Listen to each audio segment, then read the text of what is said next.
Y en Vamos Arriba nos visita el autor de todos estos libros, productor de teatro, conductor de televisión, conductor de radio, libro de oro, y también fanático de Punta del Este y fanático del chocolate. Así que, sin más, con ustedes, Diego Fischer. ¡Vamos! Mirá todas las cosas que Fanático del chocolate. No la esperaba esta, ¿eh? Una sorpresa. Un placer estar acá. Diego, tanto tiempo, ¿cómo andás? De lejos. ¿Cómo Escuchá, anda? fanático del chocolate, dijo. Y no, bueno, vamos a ver si inventamos. Muchas gracias. Ponete Qué cómodo, sorpresa. ponete sí. ¿La cabecera? Sí, claro que claro sí, que Diego. sí. Las personas Qué honor, importantes van en qué la honor. cabecera. ¿Te El honor es sorprendió? nuestro.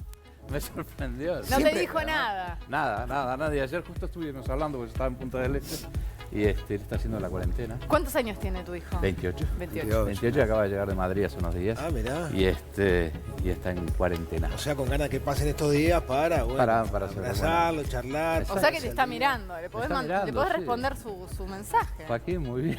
Muy bien. ¿Te gustó? Hablaste muy bien, mi amor. La tenía Autor guardada, de ¿eh? todos estos libros, dijo Joaquín. Yo perdí la Sí. cuenta. ¿Cuántos llevas? Ah, son unos cuantos. Sí, que me 18, consta. 19, 18. por ahí. Por ahí, sí. Porque lográs el milagro en Uruguay, que entre otras cosas, vivís de escribir. Sí, fue algo que me costó mucho tiempo y felizmente lo logré. Logré vivir de lo que me gusta, de lo que me gusta hacer, que es la escritura. Llevó un tiempo, ¿no? Llevó 20 años, pero lo logré. Sí. ¿Era un objetivo para vos marcado vivir de la escritura o se En dio? determinado momento opté. Hubo un libro y después otro que bueno, fueron éxitos de ventas y que eso me dieron la pauta de que se podía vivir en el Uruguay de eso. Vivir... Sobrevivir. No, vivir tranquilamente, no, sin lujos, pero sí vivir de lo que a uno le gusta. Es importantísimo. Es ¿Cuál fundamental. fue ese libro que te hizo dar cuenta de eso? Al encuentro de las Tres Marías. Y ese fue el libro más exitoso casi de la historia del país, no solamente tuyo. No sé si tanto, pero es un libro que lleva al día de hoy Es de referencia. Es de referencia. 30 ediciones. Claro. Sí. ¿Y vos te parece que es poco eso? No, por eso, por Dios. el país, Digo, pero... No le di color, me parece que sí, Decía debe estar bien, entre los... decía Debe bien. estar entre los No, 5 pero- libros más vendidos. Y bueno, y de allí empezaron una sucesión de éxitos editoriales y sobre todo un público se fue formando que me sigue hasta el día de hoy. Que espera, ¿no? A ver, Sí. ¿cuál es el próximo? Es increíble, a mí me sorprende a veces en la calle o bueno, en el shopping y bueno, ¿cuál es el próximo título? Y eso es muy lindo, es algo muy lindo porque vivir de lo que uno disfruta, de lo que a uno le hace feliz. Totalmente. Y tener el reconocimiento del público es, bueno, los que estamos en temas de comunicación también sabemos que Es fundamental. es la clave, Es la ¿no? clave. O una de las claves de todo esto. No, y lo más lindo, más allá que te sigan, acercar gente a que empiece a leer y gracias Bueno. a vos, porque también somos una generación bastante, digo, más allá que las redes sociales, se lee mucho y todo, pero a nivel de libro, de agarrarlo, somos medios vagos en eso. Y hay mucha gente que dice, yo empecé a leer a través de Diego Fischer y eso está buenísimo. Sí, eso es algo muy lindo que se ha dado en los últimos 5, 6, 7 años y es algo que me produce una enorme alegría. Y lo noto, lo compruebo porque, bueno, este año ha sido un año excepcional, este año que pasó, pero por la cantidad de grupos de liceos, de escuelas que me piden que los reciba o que visite.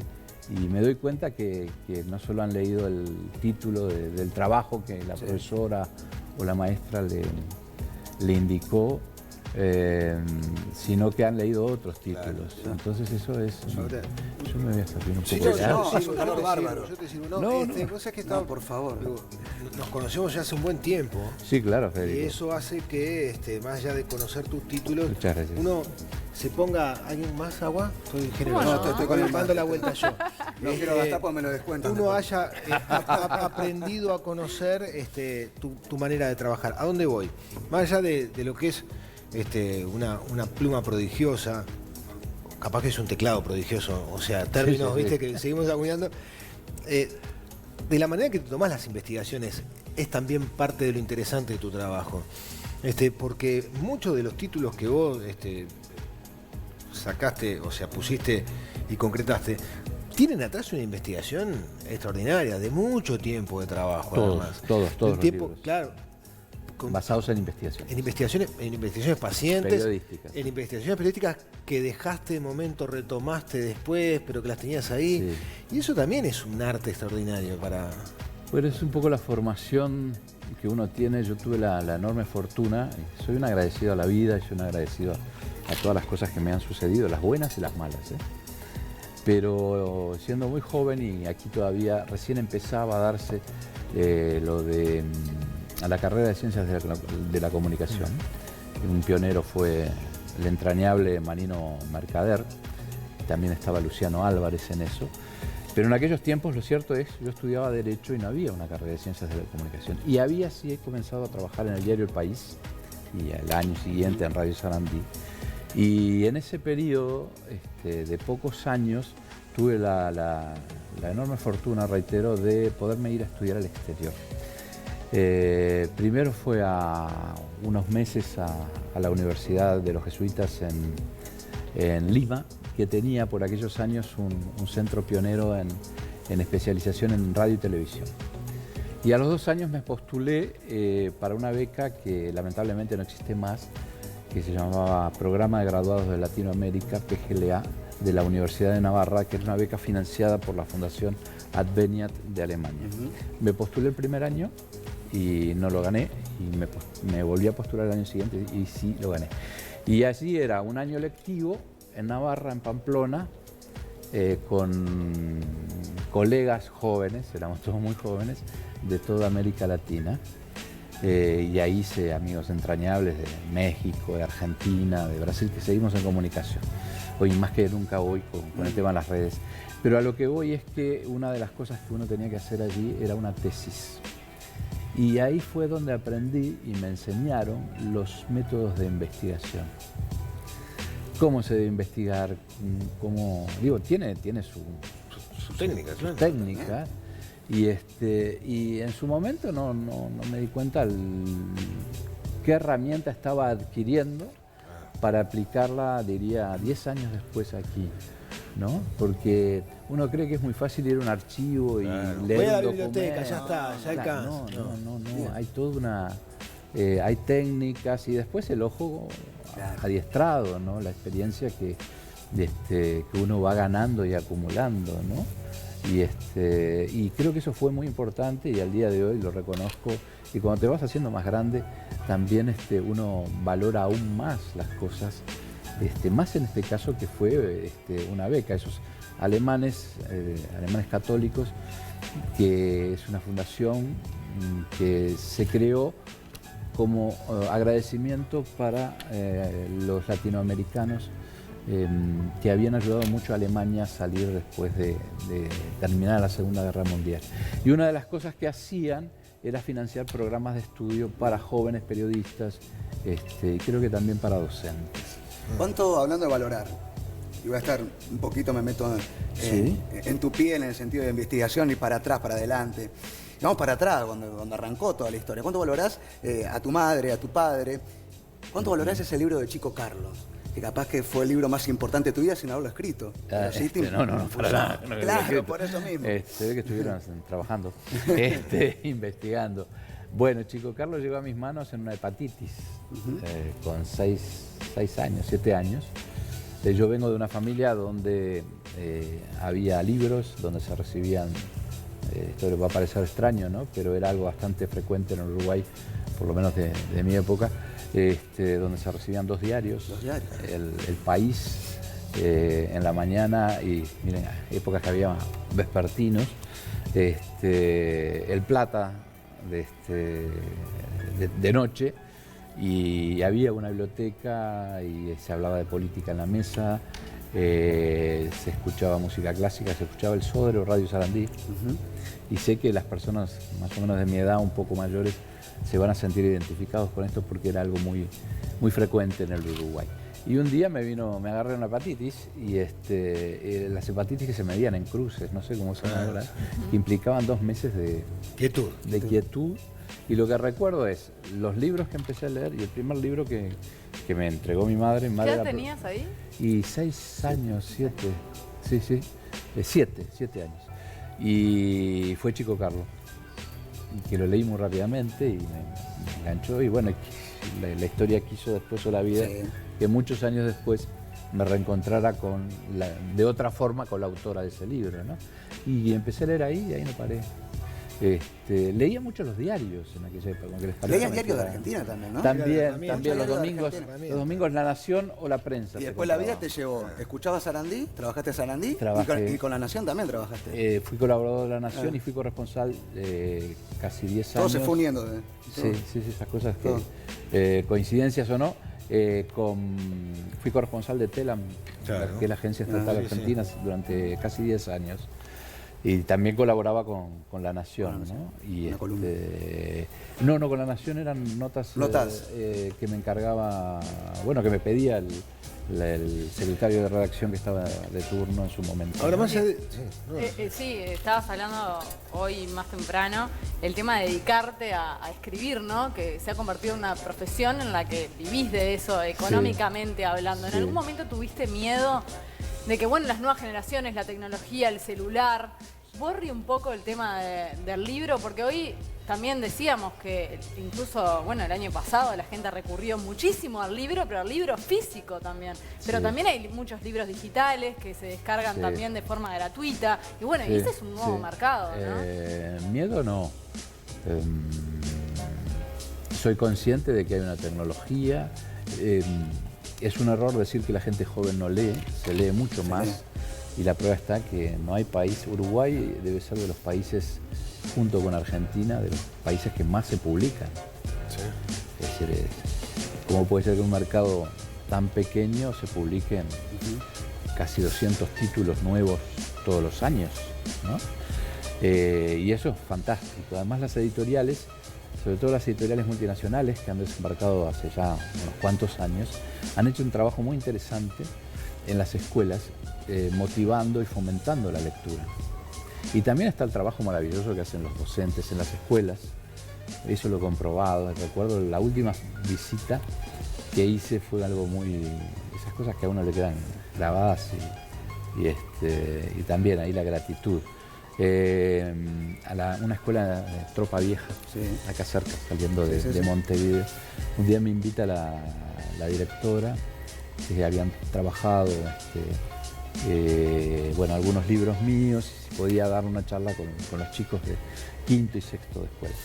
Y llegar a esa escuela, que es una escuela de tiempo completo, compartir el almuerzo con los chicos y entrar al patio y ver todo el patio empapelado con libros, con textos de mis libros, y después tener una charla, una conversación con esos muchachos, para mí fue una de las cosas más lindas que me ha pasado en la carrera profesional, ¿no? Porque además era lo que sabían y además el trabajo de los docentes.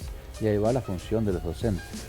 Porque de una manera muy inteligente o muy atractiva, para hacerlo atractivo aún más a los chicos, habían tomado determinados libros, desde, Juana, Delmira, Mejor Callar, y lo habían llevado al día de hoy por los personajes. Claro. Es decir, aquellos personajes que vinculación tenían con el presente. Claro. En el caso de Mejor Callar teníamos a un Luis Alberto Herrera, que era bisabuelo del entonces candidato a la presidencia de la República, el hoy presidente de la República. Entonces era una manera también de actualizar y allí compartimos el almuerzo, estuve un buen rato y quedamos en que este año iba a volver, pero este año no se pudo. Entonces, por lo contrario, lo que se dice, se venden más libros. Se venden más libros. Y se lee. Que puntualmente el año pasado no se hayan vendido más por un problema que todos sabemos que hubo una retracción del mercado. Claro. Pero sí se venden. Ahora, uno de tus títulos, el que vos destacaste especialmente, tuvo en el foco de la polémica por lo que pasó con la parodia de Cíngaros y todo el juicio que vino después. ¿Eso redundó en que la gente tuviera curiosidad por el libro? No sé. El libro ya era un Sí, libro claro, muy conocido. claro. Por algo lo robaron esta gente, ¿no? Por algo lo plagiaron. Mirá el término que se la roban. ¿Te trajo más dolores de cabeza que...? Fue muy desagradable. ¿Sí? Fue muy desagradable. Fue muy desagradable Pero, enterarte. ¿desagradable el hecho de que no respetaran tu trabajo como autor o el proceso que trajo después? Digo, el hecho de, primero, de no haber pedido autorización, de haberme yo enterado primero por Listo, ¿cómo te enteraste? por la televisión y al día siguiente por el diario El País. Lo estabas viendo. Estabas viendo. Claro, ahí, estabas viendo. cuando... Nunca antes nadie Cuando te lo había anuncian, comentado. las parodias, cuando La hacen los parodia conjuntos, fuiste. en la Claro, previa del este carnaval. año tal Canal 12. Canal 12 Con Diego Castro. con Diego Castro, estimado amigo y ex compañero del diario El País. Sí, sí. Y al día siguiente la cronista, que no recuerdo el nombre, que estaba haciendo carnaval, hace lo mismo. La parodia de este concurso, del conjunto es basada en el libro de Diego Fischer, que encuentra Tres Marías, con todas las letras. Y así te enteraste. Ahí, así. Y después el proceso de que esta gente, la complicidad de Agadu, ¿Por qué? durante todo el proceso, porque yo soy socio de Agadu, como lo son ellos. Entonces cuando yo me presenté, digo, bueno, está esta situación que tengo que hacer. Bueno, presentar una denuncia, me ofrecieron, en primera instancia una funcionaria que nunca me acuerdo el nombre, me atendió estupendamente bien, presentaba una denuncia, es por escrito, y bueno, presenté Claro, la por algo denuncia. están los registros de Pero autoría. no, pero por eso, digo, por los Claro. derechos, hay Sin una ley de duda. derechos de autor del Claro. año 1938. Exacto. No, digo, cuando uno escribe algo, lo Además, registran agado. además, pero bueno, ponele que no hubieran tenido tiempo o no tengan la costumbre, ahora quizás la hayan adquirido a raíz de esta sentencia, que después sí, me permite, quiero hacer una puntualización sobre eso. Pero bueno, y después verte en todos los medios que estos señores salían a insultarte, a decir... Yo estaba grabando mi programa de televisión en Punta del Este cuando esto estalla. ¿Lo llamaste? No. Sí, lo llamé a este señor cuando me enteré, le digo, ¿por qué no me pidió autorización? Bueno, me salió con una sarta me estaba tomando el pelo y ofreciéndome invitaciones para el Teatro de Verano. Pero eso ya fue. Digo, es una cosa que a mí me molestó mucho, me dejó muy mal, ¿no? Fueron 4 años. Un juicio de 4 años y medio. No, los juicios no son Ganado en para primera. nadie. No, pero ojo. Pero por más que lo ganes, no es lindo. No, de pero vivir. no, por supuesto. Y menos cuando esta gente salía, incluso para presionar a la justicia, tratar de presionar a la justicia, un día sí y otro también en la televisión, insultando, diciendo disparates. Una cosa muy desagradable. ¿En qué quedó? Yo gané las 2 instancias. En las primera 2 instancias. instancia y en segunda instancia fue ratificado por la unanimidad del tribunal. Y, es decir, no se cobró un peso. ¿No se cobró un No se peso? cobró un Eso peso te al iba a día de preguntar. hoy. ¿Pero por qué? Al día de hoy. Y Pero bueno, se porque tiene no han que, querido pagar. o- Bueno, los abogados están en eso. Pero no era la esencia y no era el fin. No, era que se respete tu trabajo. No, tu- eso. Primero reconocer que había habido un delito y segundo generar jurisprudencia. Porque Perdón. a partir Salud, de salud, ahora, salud. salud. Pasa en Me cualquier estaba tratando de familia. aguantar. Sí, En claro. cualquier mesa familiar pasa. Distancia social. No, ¿y qué querías Mañana decir no de la viene sentencia? Andy, ¿Querías agregar algo? Recién dijiste. Claro que la sentencia no solo me benefició a mí porque reivindicó el tema moral de la cosa, ¿no? Pues la sentencia los condena a ellos por plagio, reproducción ilícita, es decir, tomaron mi obra, la tergiversaron, hicieron lo que hicieron, bueno, lucraron con ella, pero por daño moral. El daño moral por uno de estos señores, todo lo que salió a decir de mí Públicamente. públicamente. Y es muy difícil, cualquier abogado se lo puede decir, probar el daño moral en un tribunal. Y yo recuerdo la primera entrevista con mi equipo de abogados maravilloso de Guyer y Reubles, que hicieron un trabajo estupendo. Bueno, fueron 4 años de trabajo. Y ellos me advirtieron y me pusieron en situación, ¿no? Dice, bueno, tú sos consciente que vamos adelante con esto, pero que tú podés llegar a perder mucha plata. Y yo les dije, que quede claro, yo no estoy acá por un tema de plata. Yo estoy acá para que se reconozcan mis derechos. Bueno, y eso salió así, porque la jurisprudencia, es decir, esta primera sentencia, lo que hace es poner un marco ahora, no solo al carnaval, es decir, a todo aquel que quiera tomar el trabajo de un creador sin pedirle permiso. Entonces, los buenos letristas de carnaval no van a tener ningún problema. Bueno, los atorrantes sí. Y toda aquella persona que quiera robar el trabajo tuyo y mío, ahora hay un precedente judicial, hay jurisprudencia, entonces lo va a pensar 2 veces por lo menos, ¿no? Y eso es lo que yo buscaba, no el resarcimiento económico, que sí está, y bueno, y se va a procurar cobrarlo. Hasta el día de hoy no, así no ha sucedido. Bueno. Pero el tema era el otro. Es decir, señores, aquí no hay un es... derecho que está siendo vulnerado. Pero ahí está.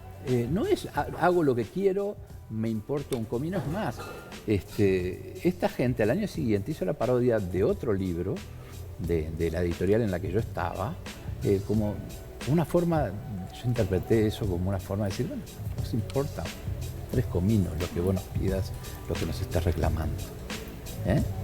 Pero bueno, ya pasó la justicia y eso es, bueno, sentencia, en términos jurídicos, sentencia ejecutoriada, ¿no? Ya pasó. Cuando pase todo. Cuando todo pase. Cuando todo pase. Y acá en este caso pasó. Ya está. Sí. Bueno, hablando de ese libro, además justo decías Madrid. Tu hijo llegó de Madrid y ese libro tiene mucho que ver con Madrid. Sí, tiene muchísimo que ver porque la historia comienza en Montevideo, después se va desarrollando en Madrid y bueno, y va y viene entre Madrid y Montevideo. Pero con uruguayos allá. Claro, son 3 uruguayos los protagonistas centrales, ¿no? 2 son las hermanas Dolores y Consuelo Aguiar Mella, 2 mujeres que se habían ido ya en 1900 siendo muy niñas. Su padre era español, su madre uruguaya, y se habían ido a vivir a España. ¿Por qué? Porque bueno, el padre era había sido el asesor legal de Emilio Reus, y bueno, todos los escándalos, todo el desastre que Reus hizo tanto en Argentina como en Uruguay lo terminó arrastrando a él, sin tener mayor responsabilidad. Entonces se le hizo imposible, muerto Reus, que muere muy joven en Montevideo, rehacer su vida profesional. Y entonces decide irse a Madrid, donde tampoco le es fácil porque Reus allí también había dejado un tendal. Hasta la entonces reina María Cristina se había visto afectada por la estafa que había hecho Reus. Entonces fue muy complejo todo, pero la familia, y además empiezan a sucederle una serie de desgracias. Muere la madre, Consuelo Zavalla, uruguaya, en épocas que la tuberculosis hacía estragos. Claro. Muere uno de los hermanos y estas 2 mujeres, niñas, van a parar a un colegio pupilas. Y en ese colegio están 12 años. Y en una de ellas despierta la vocación religiosa, que no puede concretar porque se enferma y eso la condiciona de por vida su salud. Pero esto empieza a suceder, a emerger en la España republicana. En la España que el 14 de abril de 1931 los españoles se despiertan con que ya no era un reino España, sino una república, un cambio institucional brutal. En medio de, bueno, un rey inepto, se decía que era el más mujeriego y cachafaz de los Borbones, Alfonso XIII, que nunca abdicó, pero se fue al exilio. Y bueno, hay un cambio institucional abrupto y brutal en el sentido de un giro de 180 grados. Y qué curioso, ¿no? Uruguay, gobierno de Gabriel Terra, gobierno democrático aún, es el primer país en reconocer a la República Española. Y además están los documentos que le dicen al embajador Daniel Castellanos, manifieste ya, es decir, el 14, la noticia llega horas más, horas menos a Montevideo, y el 15 le están dando la orden que reconozca verbalmente, y el 15 lo hace el embajador Daniel Castellanos, y el 16 sale formalmente el reconocimiento al nuevo régimen institucional español, y es el primer país en el mundo. Y después, 6 años más tarde, va a ser el primer país del mundo en romper relaciones con esa misma república. Y allí hay un tercer personaje, que no es menos importante, que Consuelo y Dolores, que es Daniel Civils Salvañach, un muchacho de 14 años que queda huérfano de padre. Sus tíos y padrinos son Daniel Castellanos y su mujer, que van a tomar posesión de esa embajada en Madrid. Y este muchacho va a estudiar al Colegio Alfonso XII del Monasterio del Escorial. Lugar que, si no conocen, bueno, el día que se pueda volver a viajar y ir a España, es un lugar absolutamente extraordinario, ¿no? Es patrimonio de la humanidad. Pero ese colegio es un colegio, un colegio de reyes y señoritos. Y Daniel Civils se gana el afecto y se conquista a sus compañeros de clase porque era muy ducho en jugar al fútbol. Y venía del Uruguay, campeón del mundo, primer campeón del mundo, y eso ya le carga. Claro. Pero al punto tal, Federico, vos que sos un hombre de fútbol, de deportes, Santiago Bernabéu lo ve jugar, hoy estadios. Sí, claro, Real Madrid. Y lo ficha para las inferiores del Real Madrid. Bueno, todo eso pasa en esta historia, pero pasan cosas muy dramáticas. Pues a España se va poniendo muy violenta. Claro. Comienzan a desembarcar las milicias rojas subvencionadas por Stalin. Y hay allí en el libro una reflexión que hace Churchill ya cuando la cosa no tiene vuelta. Y esa España, ¿qué pasaba en esa España? ¿Por qué se había ido ese rey? ¿Por qué había habido un cambio institucional? Esa España había sido el imperio más grande de la tierra durante varios siglos. Imperio donde no se ocultaba nunca el sol. Y esos reyes y esos gobernantes durante siglos pensaron que esa riqueza iba a ser infinita. Pero un día se encontraron que no tenían, es decir, eran dueños de mares, de continentes, de civilizaciones enteras y del oro del mundo fueron dueños. Y no les quedó nada. Y dos cifras que ilustran lo que era esa España. En 1920 el analfabetismo en España alcanzaba, en el caso de las mujeres, el 50% y en el caso de los hombres un 45%. En Uruguay, obviamente ya muchos años de aplicada la reforma valeriana y las leyes del vallismo, apenas llegaba, es una cifra aún importante, al 20%. O sea, era un país que vivía una crisis económica, por supuesto que política, pero sobre todo moral. Claro. Es ahí donde surgen los intelectuales esos. Claro. Me dieron ganas de ponerme a leer. Porque además, como lo cuentas. Cuando todo como lo pase. cuenta, como todo pasa, y además hay amor. Que nunca falte el amor. Siempre, Hay historia de amor también. Después historia vamos a de desarrollar un amor, poquito. claro, hay amor en esa Es que no historia. puede haber, Vamos, donde haya guerra. Siempre hay amor, la guerra y el amor.